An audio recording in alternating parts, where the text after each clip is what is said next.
Information fueled. Opinion driven.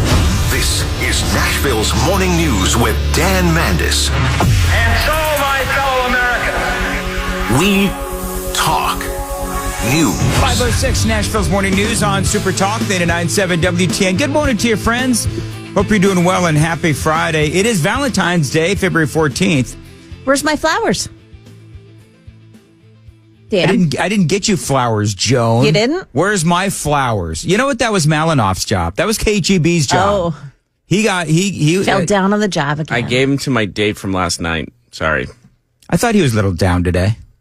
Didn't go so well? No, it went great. I'm just exhausted. It's one of those days where you wake up and you're like, I got nothing. Okay, so that's great for a radio show. Appreciate that. Yeah. This is not how I wanted to start the show. Honesty's good. But I am going to let you know that I did call out Malinoff before the show. Mm-hmm. He literally, Joan, fell asleep. Now, Jeff, you're going to deny that I said, hey, Jeff, you awake in there? What? He was literally sleeping. Oh. Jeff was sleeping. In my defense, there is no was defense. done. There's no defense as sleeping at work, but go ahead. I was just saying, like, everything was done. I had 30 minutes, and I just, like, my eyes just I powered down. Yeah, you know what, Jeff? Just for that. Which side are you on? Maybe that'll wake you up. Yeah. Now, we're closing out the week, and I want to play some audio of a woman who has been watching all of this nonsense with the Democrats, and she's a little ticked off. Oh, really?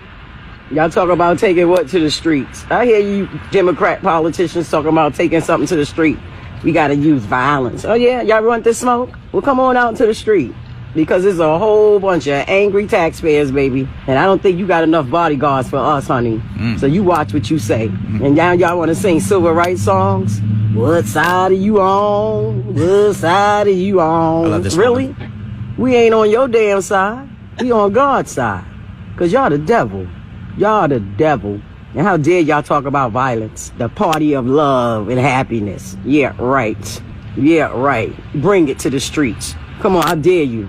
Bring it to the streets. Let's see what happens when you bring it to the streets. Hell out of here. Y'all look like a bunch of damn fools. Shut your ass up. I love that. Oh, my gosh. I absolutely love that. So now, in the midst of all of this, I don't know if you folks saw this, but I've got some great audio.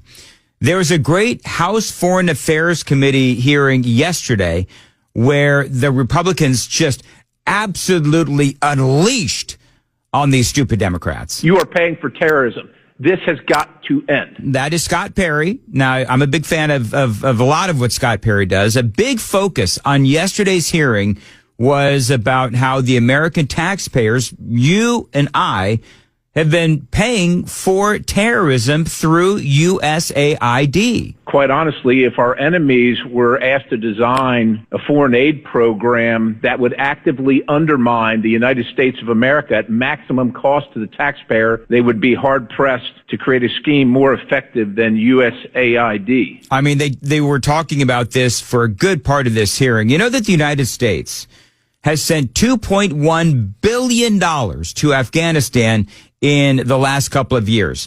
Now, you know, of course, who gets that money, right? The Taliban. We talk about this all the time. The Taliban gets that money that we send to Afghanistan.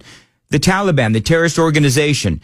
We've actually set up a system where the Taliban gets that money and other type of aid that we send over. 2024, we spent $697 million of the taxpayers' dollars in Afghanistan, including $534,719,000 in change from USAID in Afghanistan. I don't know what we think we're going to change in Afghanistan. We lost lost or wounded 22,500 Americans in Afghanistan over the course of our term there in the war, spending over $2 trillion.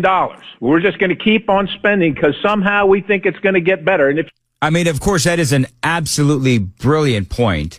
Trillions of dollars spent on the war over how many years? Over 20? Tens of thousands of our men and women in combat killed or wounded.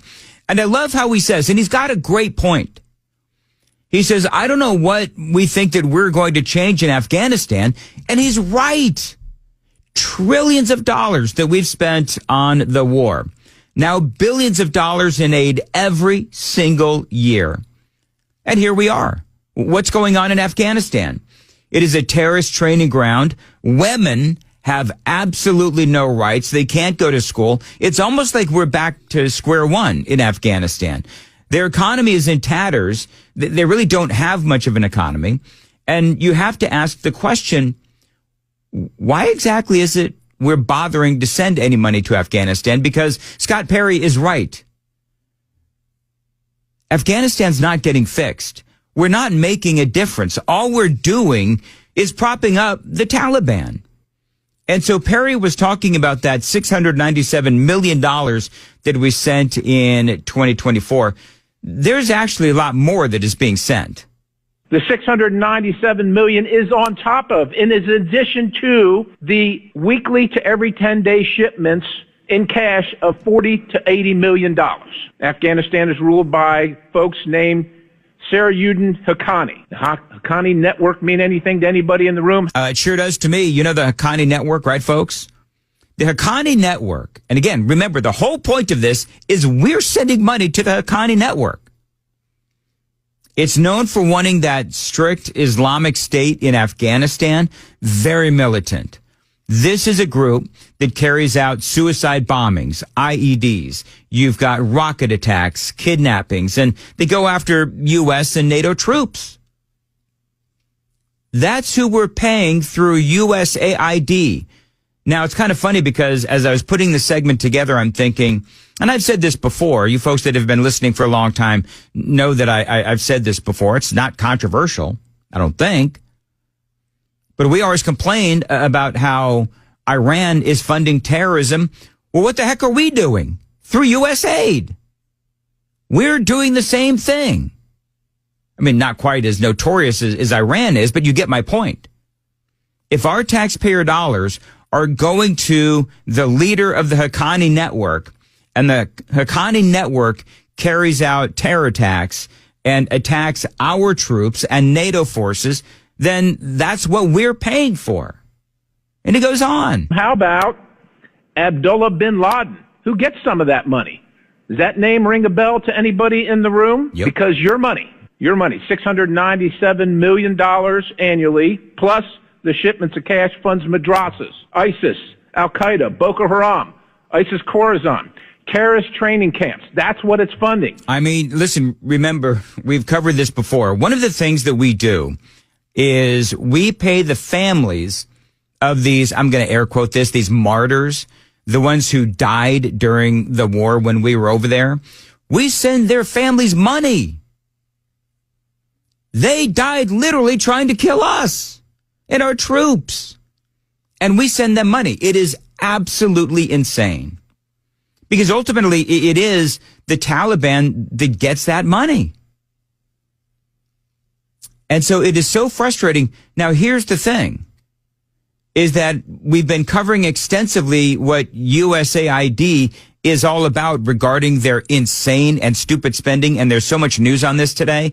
I can't have the entire show focus on that, but I'm just here to tell you that hearing yesterday was amazing. One of our own Congressman, Mark Green, had a lot to say as well. The House Foreign Affairs Committee hearing yesterday exposed a lot, even more than what we've been hearing. But Fox News had a guy on, and he spoke a lot about the good things that USAID does. We're going to get into that, and then we're going to get into the Daily Dan Poll. Watch us on YouTube, like and subscribe us, watch us every morning, listen to us on the radio, watch us on YouTube, and I would appreciate if you would do that. Details, is there anything good coming out of USAID? That is coming up on Super Talk 99.7 WTN. So our Daily Dan Poll, watch us on YouTube and take the poll. Our Daily Dan Poll is, should USAID be completely shut down, or should it just have more conservative oversight? I believe that's how we phrased it. KGB, how exactly did we phrase the Daily Dan Poll, and what are the results so far? Yeah, we just went with, just because we only have a a character limit, like Twitter style. So we had to just go, should USA be completely shut down? Yes or no, just straight up. Okay. And right now, 85% say yes. Okay. 85% say yes, 15% say no. There are a lot of people out there that are saying that USAID does a lot of good. Fox News had a guy on named Andrew Natsios.